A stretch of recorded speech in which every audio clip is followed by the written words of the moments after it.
శుక్రవారం మనం ధ్యానం చేశాం, ఆయనను జ్ఞాపకము చేసుకొనుట.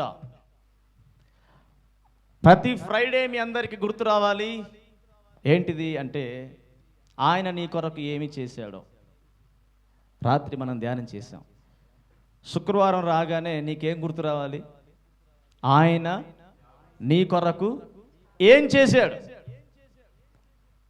ఎంత త్యాగం ఆయన చేశాడు, నీ కొరకు ఎలా యాగమయ్యాడు. శుక్రవారం ఆయన నీ కొరకు ఏమి చేశాడో, ఏం చేశాడో నీకు గుర్తుండాలి, నీకు జ్ఞాపకం రావాలి.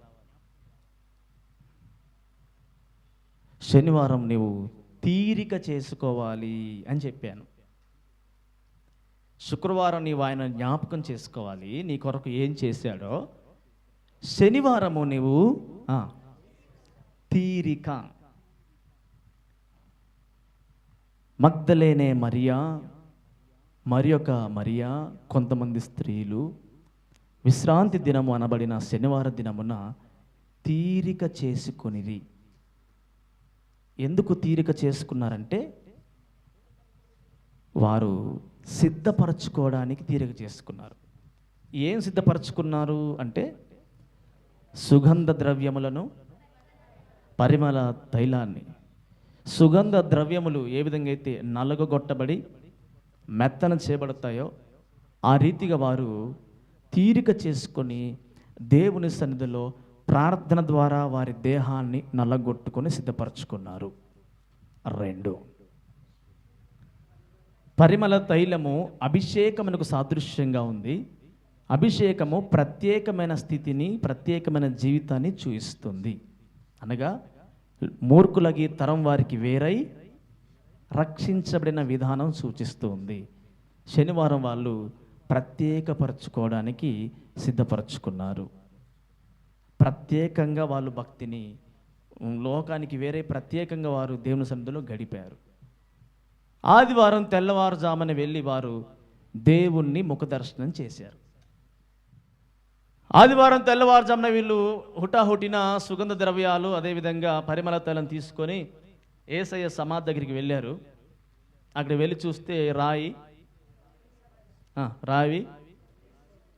ఏమైంది? దొర్లింపబడి ఉంది.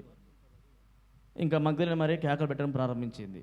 అయ్యో, యేసు ప్రభువు లేడు, ఎవరు ఎత్తుకెళ్ళారు, ఎవరు తీసుకెళ్ళారు, రాయి దొర్లించబడి ఉంది అని కంగారు పడి కేకలు పెట్టి సమాధిలోకి తొంగి చూసిందట.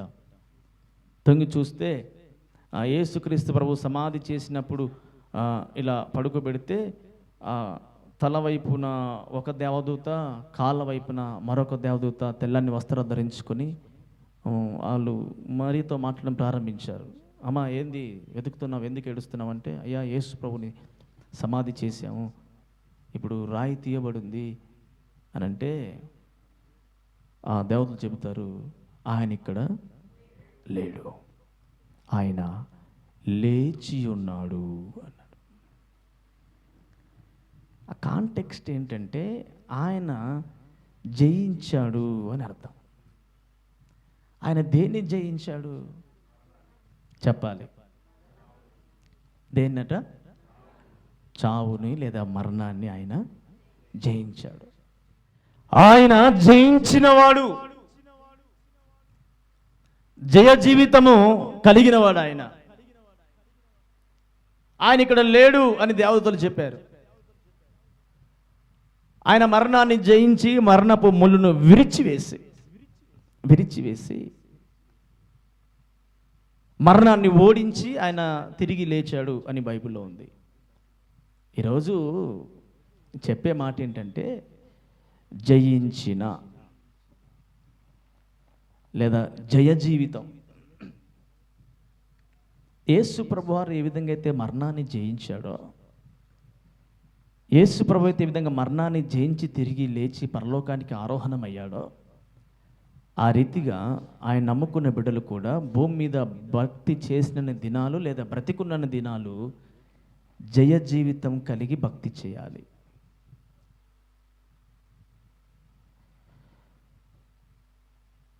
ప్రకటన గ్రంథంలో ఏమని రాయబడి ఉందంటే, జయించిన వానికి పరదేశులో జీవవృక్ష ఫలములను భుజింపనిత్తును అని ఉంది. ఎవరికి? బాప్తిసం తీసుకున్న వారికా? నువ్వు బాప్తిసం తీసుకున్నా, పాడినా, ఆరాధన చేసినా, మర్మాలు బోధించిన, దేవుని సన్నిధిలో పరిచర్య చేసిన, ప్రార్థన చేసిన, గొప్ప భక్తిపరుడుగా భక్తిపరులను కనబడుతున్నా, నీ జీవితంలో జయము లేకపోతే, నువ్వు జయ జీవితం కలిగి లేకపోతే పరదేశుకు వెళ్ళావు.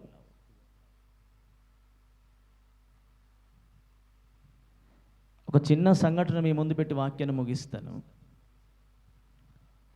చాలా వాటిపైన జయం కావాలి. శరీరం పైన, లోకం పైన, శత్రువు పైన, ఆపేక్ష పైన, డబ్బు పైన, రకరకాల వాటిపైన జయం కావాలి. నువ్వు జయించలేకపోతే బానిస అయిపోతావు. అవి నిన్ను ఏలుబడి చేస్తాయి. నీపైన ఏది ఏలుబడి చేయొద్దు. ఆహారమైన, వస్త్రమైన, కనీసం రాత్రి చెప్పినట్టుగా ఒక టీ కప్పు కూడా నీపైన ఏలుబడి చేయొద్దు. నువ్వు చెప్పినట్టు అది వినాలి. ఆహారమైన, వస్త్రమైన, మరి ఏదైనా నువ్వు చెప్పినట్టు వినాలి తప్ప అవి చెప్పినట్టుగా నీవు వినకూడదు. వాటికి లోబడకూడదు. వాటికి బానిసగా నువ్వు ఉండకూడదు. కొందరు మాంసానికి బానిసలు. ముక్క లేకపోతే బుక్క దిగదు అంటారు కదా. ముద్దనా బుక్కనా? ముద్దనా బుక్కనా ఒకటేనా? దిగదట కదా. ఏదో దేనికి నువ్వు బానిసగా ఉండకూడదు. ఏది నిన్ను ఏలుబడి చేయకూడదు. డబ్బు కానీ, ఒక వ్యక్తులు కానీ, ఒక స్వభావం కానీ, ఏది నిన్ను ఏలుబడి చేయకూడదు. ఎందుకంటే నిన్ను ఏలుబడి చేసిన ఏది నీతో రాదు. నీకు పరదేశం ఇవ్వదు, నీకు పరలోకాన్ని ఇవ్వదు. నువ్వు దేనికి మౌల్డ్ అవ్వకూడదు, వంగిపోకూడదు. ఒక ప్రతిష్ట కలిగిన భక్తి నువ్వు చేయగలగాలి. జయ జీవితము ప్రసవించుటకై వేదన పడుచు సాక్షి అయ్యున్న మహిమలో నిలిచిన సంగమే, మహిమలో నిలిచిన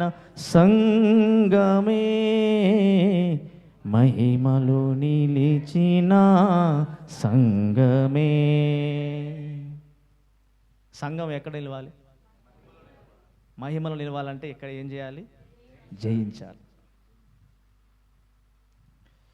నువ్వు ఓడిపోతున్నావు. నా యేసయ్య ఎక్కడ? నువ్వెందుకు ఓడిపోతున్నావు? మరి నల్లి దగ్గర, బల్లి దగ్గర ఓడిపోతావేంటి? గొంగలి పురుగు దగ్గర ఓడిపోతావేంటి? నువ్వెందుకు ఓడిపోతున్నావు? నీ జీవితానికి జయం లేకపోతే, చిన్న చిన్న వాటి మీద నువ్వు జయించలేకపోతే జయం ఉండాలి. నీకు అన్నిటి మీద జయం ఉండాలి. ఎక్కడికి వెళ్ళినా జయం. భోజనం పైన నీకు జయం ఉండాలి. అతిగా తినొద్దు. ఇంట్లో అయినా సరే అతిగా తినొద్దు. కొంచెం ఏముంచాలి? కొద్దిగా ఖాళీ ఉంచాలి. ఫుల్ అయిపోతే ఎట్లా ఉంటుంది? అది కష్టం కదా. రైట్. హల్లెలూయా. జయ జీవితం. ఒక మాట ముగిస్తాను. అపోస్తుల కార్యంలో పౌలు, బర్నబాలు ఇద్దరు మంచి స్నేహితులు. చక్కగా పరిచయం చేశారు వాళ్ళు. గొప్ప సేవ చేశారు. దేవుని కొరకు ప్రతిష్ట కలిగి రోషం కలిగి సేవ చేసి సువార్తను ప్రకటించారు వారు. ఒకరోజు వీళ్ళిద్దరు కలిసి యెరూషలేముకి వెళ్ళారు. యెరూషలేములో ఉన్న సంఘ పెద్దలు అనగా అపోస్తులు పేతురులు అందరూ వచ్చి, పేతురు ఆ శిష్యులు అందరూ వచ్చి, సౌలా, బర్నబా, గతకాలంలో మేము అందరికి సువార్త ప్రకటించి సంఘాలు కట్టాము. ఇప్పుడు మీరు వారి దగ్గరికి వెళ్ళి వారిని బలపరచండి అని పెద్దలు వారిని పిలిచి ఈ బాధ్యతను అప్పగిస్తారు. ఎవరెవరు వెళ్ళాలయ్యా అంటే, నీవు, బర్నబా, శీల, యూదా, మీరు నలుగురు వెళ్ళండి అని పెద్దలు బర్నబాకి, పౌలుకి ఈ బాధ్యతను అప్పగిస్తారు. జాగ్రత్తగా వినాలి. ఒక వ్యక్తి జీవితంలో జయ జీవితం లేకపోతే, జయించకపోతే ఎంత ప్రమాదం వినాలి. వారు మాట్లాడి ఈ మాటలు చెప్పి వారిని బలపరచగా బర్నబా అంటాడు పౌలుతో, మనతో యూదా వద్దు, మా బంధువు మార్కున్నాడు, అతను తీసుకొని వెళ్దాం అంటాడు. పౌలు అంటాడు, ఇది దేవుని పని బర్నబా, ఇది నీ ఇంటి పని, నా ఇంటి పని కాదు. మనం వెళ్తున్నది దేవుని సన్నిధి, దేవుని పని చేయడానికి వెళ్తున్నాం. ఇది దేవుని సంఘం. మార్కు తీసుకెళ్దాం అంటావేంటి? వాళ్ళు ఏం చెప్పారు మనకి, మనం ఏం చేస్తున్నాం? వాళ్ళు చెప్పినట్లుగా మనం చేద్దాం అంటే బర్నబా అంటాడు, లేదు లేదు, మార్కుని తీసుకుని వెళ్దాం. ఇది దేవుని పని, మనకు ప్రతిష్ట కలిగిన వాళ్ళము, మనం జయించిన అనుభవాన్ని కలిగిన వారము, మనం జయ జీవితం చేసే వాళ్ళము.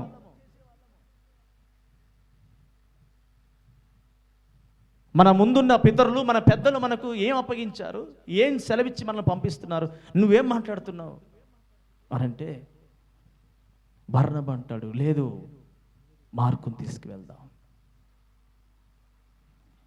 పౌలు అంటాడు, వద్దు, మార్కు వద్దు అని పౌలు అంటాడు. ఇద్దరి మధ్య గొడవ వచ్చింది. బైబిల్లో రాయబడి ఉంది, వాదము కలిగెను, విపరీతమైన వాదము కలిగినందున. అపోస్తుల కార్యములు 15వ అధ్యాయము 25వ వచనం. గనుక మనుష్యులను ఏర్పరచి మన ప్రభువైన యేసుక్రీస్తు పేరు కొరకు తమ్మును తాము అప్పగించుకున్న బర్నబా, పౌలు అను మన ప్రియులతో కూడా మీ వద్దకు పంపుట యుక్తమని మాకందరికి ఏకాభిప్రాయము కలిగెను. కాగా యూదాను, శీలను పంపియున్నాము, వారును నోటి మాటతో ఈ సంగతులు మీకు తెలియచేతురు. ఆ తర్వాత మనం చూస్తే ఆ పత్రిక 36 వచనం. కొన్ని దినములైన తర్వాత ఏ పట్టణంలో ప్రభు వాక్యం ప్రచురపరిచితిమో ఆయా ప్రతి పట్టణములో ఉన్న సహోదరుల యుద్ధకు తిరిగి వెళ్ళి వారు ఎలాగున్నారో మనము చూతుమని పౌలు బర్నబాతో నేను. అప్పుడు మార్కును మారుపేరు గల యోహాను వెంట పెట్టుకుని పోటకు బర్నబా ఇష్టపడెను. అయితే పౌలు పంపులియలో పని కొరకు తమతో కూడా రాక తమను విడిచిన వారిని వెంట పెట్టుకుని పోట యుక్తము కాదని తలంచెను. వారిలో తీవ్రమైన వాదము కలిగినందున వారు ఒకరిని ఒకడు విడిచి వేరైపోయిరి. మీకు తెలియాలని చదివించాను, సమయం లేదు కానీ మీకు తెలియాలని. అక్కడ నలుగురు వెళ్ళారు. మొదటగా ఎవరెవరు? పౌలు, బర్నబా, శీల, యూదా, నలుగురు బయలుదేరి వెళ్ళారు. కొన్ని రోజులైన తర్వాత బర్నబా అంటున్నాడు మార్కుని తీసుకుని వెళ్దాం అంటున్నాడు. మార్కు బర్నబాకి బంధువు, సమీప బంధువు, చుట్టము. పౌలు అంటాడు, మనం నలుగురం వచ్చాం కదా, గతంలో అతను మనం విడిచిపెట్టి వెళ్ళిపోయాడు కదా, పరిచర్యకు రాకుండా, సన్నిధికి రాకుండా, దేవుని పని చేయకుండా. ఇప్పుడు మళ్ళీ మార్కు పేరు చెబుతావేంటి అని అంటే, ఈయనేమో తీసుకెళ్దామంటాడు, ఆయనేమో వద్దంటాడు. ఇద్దరి మధ్య వాదము, గొడవ కలిగి ఆ గొడవ ఎంతవరకు వచ్చేసిందంటే ఇద్దరు విడిపోయి. ఈ మధ్యాహ్న కాల సమయంలో దేవుడు చెప్పమన్న మాట ఏంటంటే, బర్నబాకి పక్షపాతము పైన జయం లేదు.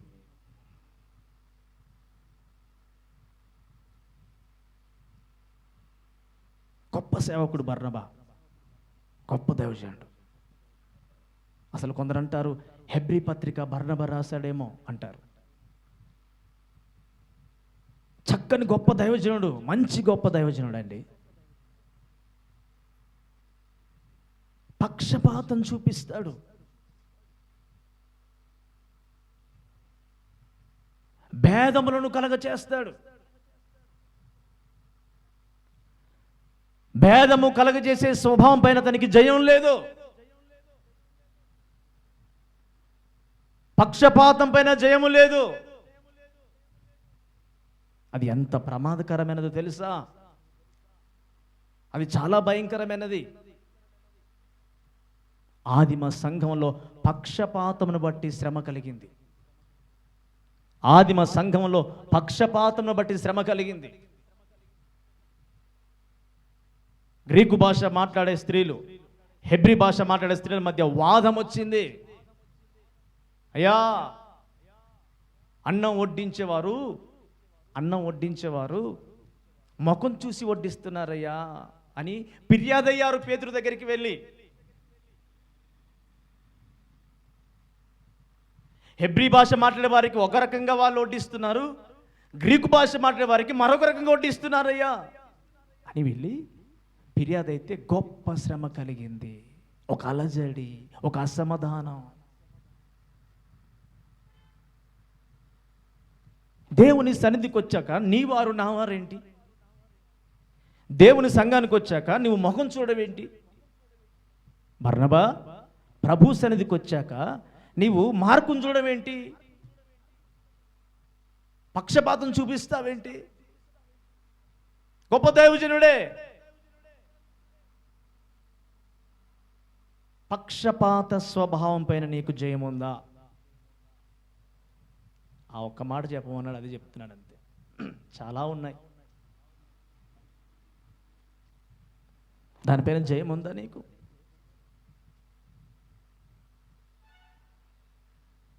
జయించిన వాడే పరదేశుకు వెళ్తాడు. ఆయన జయించాడు.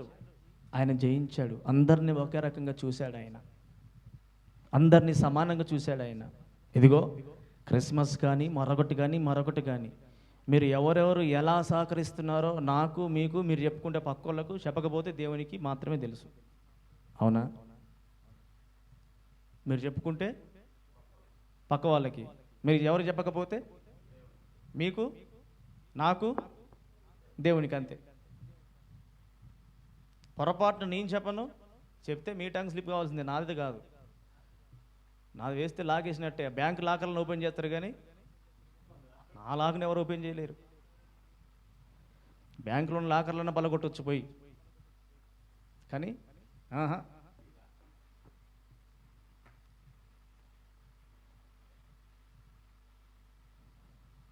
భేదములు. పోనీ మీరు ఎవరెవరు ఎలా సహకరించారో నాకు దేవునికి మీకు తెలుసు కదా. పోనీ ఏదైనా మిగిలితే ఎలా వస్తుంది? సమానంగా వస్తుందా, తేడాగా వస్తుందా?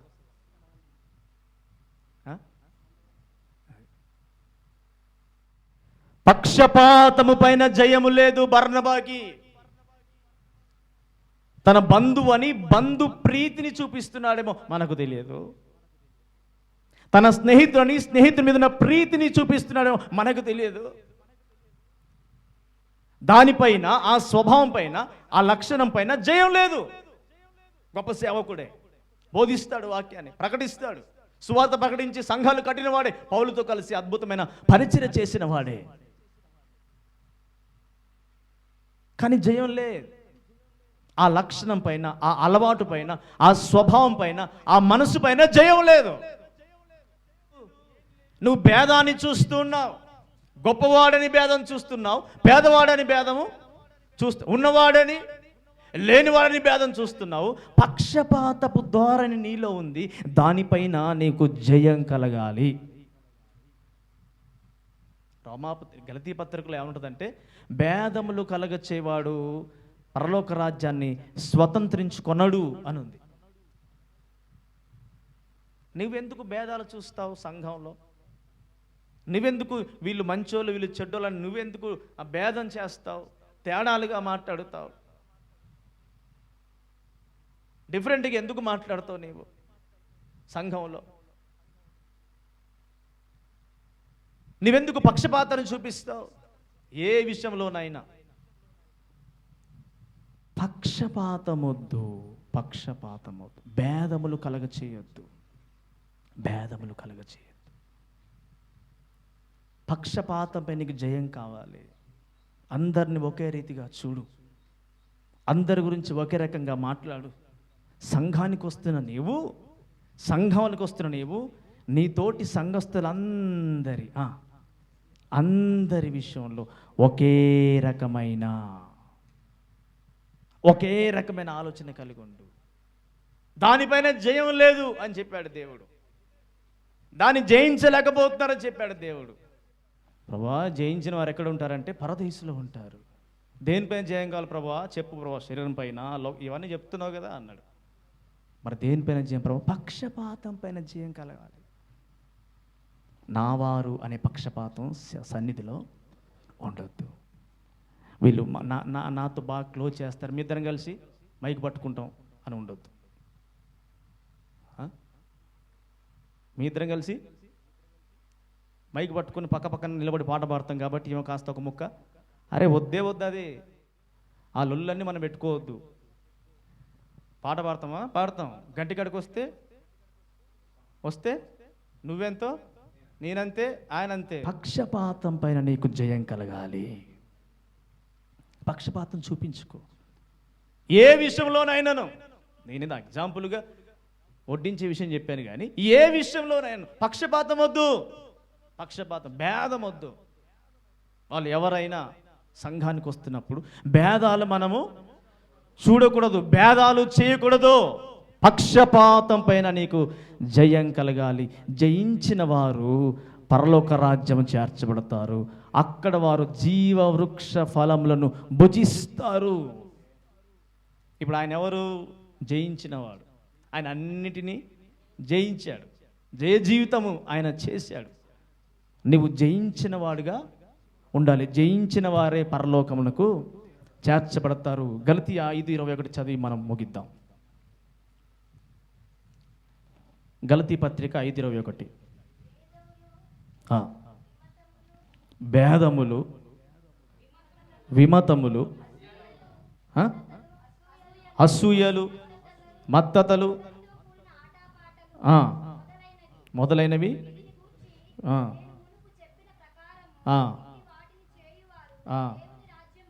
స్వతంత్రించు కొనరు.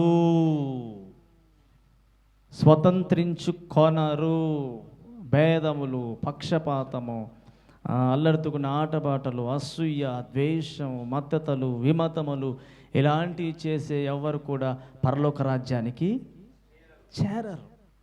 మరి ఇంత చేసి ఏం లాభం మనం భక్తి?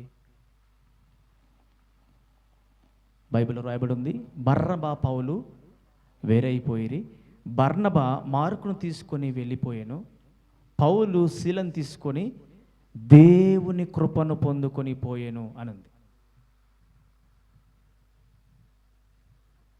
పౌలుకు పక్షపాతం మీద జయం ఉంది, బర్నబాకు పక్షపాతం మీద జయం లేదు. పక్షపాతం మీద జయం లేనివాడు దేవుని కృప లేకుండా వెళ్ళిపోయాడు. పక్షపాతం మీద జయించిన వాడు పౌలు దేవుని కృపతో వెళ్ళాడు. పౌలు శిల్ వెళ్ళి చెరసాలలో వేయబడితే వారు పాడితే ప్రభు సన్నిధి దిగి వచ్చింది. వారు చెరసాల నుండి ఆరాధన చేస్తే చెరసాల పునాదులు బద్దలైపోయాయి, కదిలిపోయాయి. బర్నబా గురించి మరెక్కడ అపోస్తలుల కార్యాలలో రాయబడి లేదు. మీకు అర్థమవుతుందా? బర్నబాకి ఏం లేదు, జయం లేదు పక్షపాత స్వభావం పైన. పౌలుకే ఉంది జయం ఉంది. జయించిన వాడు కృప పొందుకొని వెళ్ళాడు. జయం లేనివాడు తన జ్ఞానంతో తన తెలివితో వెళ్ళిపోయాడు. అపోస్తుల కార్యంలో ఇంకా బర్నబా గురించి మనకు కనబడు. తర్వాత పత్రికల్లో ఉన్నాడు అనుకోండి, కానీ అపోస్తుల కార్యంలో తిరిగి బర్నబా గురించి ఎక్కడ వ్రాసి లేదు. జయించిన వాడు కృపను పొందుకుంటాడు. జయించిన వాడు పరదేశానికి లేదా పరలోకానికి వెళ్తాడు. నీవు జయించిన వాడిగా ఉండాలని ఈ మాటలు ప్రభువు మీ విలికిలో దీవించి ఆశీర్వదించునుగాక. ఆమేన్. అందరు లేచి నిలబడదాం. అందరు లేచి నిలబడదాం. చివరి ప్రార్థన ఆశీర్వాదంతో ఆరాధన ముగించుకుందాం. పాస్టర్ చివరి ప్రార్థన చేస్తుండగా అందరు కూడా ఏకీభవిద్దాం. స్తోత్రం స్తోత్రం స్తోత్రం స్తోత్రం స్తోత్రం స్తోత్రము తండ్రి. పరిశుద్ధుడా, కృపగలిగినటువంటి దేవుడా, మీ ఉన్నతమైన నామమునకు మహిమ కలుగునుగాక. పునరుత్థానుడా, మీ ఉన్నతమైనటువంటి నామమునకు స్తుతి స్తుతి స్తోత్రములు. ఈ యొక్క నాయన ఉదయకాల పునరుత్థానపు ఆరాధన ప్రారంభము నుండి ఈ మధ్యాహ్న కాల సమయం వరకు మీ ప్రత్యేకమైనటువంటి కృపను సన్నిధిని అల్పులమైనటువంటి మాకు తోడుగా ఉంచినందుకు స్తుతిస్తున్నాం. పాటల ద్వారా స్తుతుల ద్వారా మీరు మహిమను పొందుకున్నారు నాయన. ద్వారా మీరు మీ ఉన్నతమైనటువంటి నామాన్ని స్తుతిస్తూ కీర్తిస్తుంటున్నాం.